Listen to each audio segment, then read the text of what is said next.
Søren. Det her er vores bud på den nye årstidskasse. Den har vi kaldt modellen, fordi man hver uge kan vinde en konkurrence, hvor man kan få lov til at designe en af kassens sider. Vi har også lavet et helt nyt logo, som forestiller en mand, der løber efter frugt. Så har vi skrevet, at vi skal have 6 stykker frugt om dagen, fordi det er vigtigt. En lille detalje er, at der er juletræet her. Det kunne være en nissemand, noget andet her om julen, og om sommeren kunne det være noget helt tredje. En sommerfugl eller en blomst.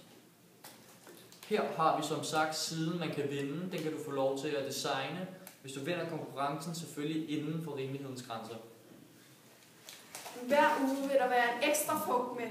For eksempel kokosnød eller mango, eller bare en mere eksotisk frugt, end det der normalt er i kassen. Så den her, den rigtige, er ikke helt præcis sådan her, som den rigtige kommer til at se ud. Den skal være 3 i stedet for et pap.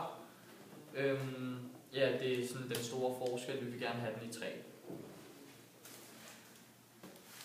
Indholdet kan variere efter de forskellige årstider. Ved juletid kan der være mere nødder eller sådan noget mere julet i kassen. Indholdet består af frugt og grønt og en lille bitte snack. En sund snack, som mor ikke bliver sur, hvis du lige går ud og tager.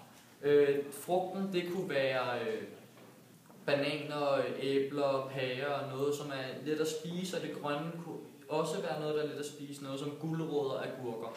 Den lille snack kunne være, vi tænker rokiks, noget sundt slik, måske nogle sunde chips eller noget andet. Ja, det er økologisk, det er sundt, det er årstiderne, det er året rundt.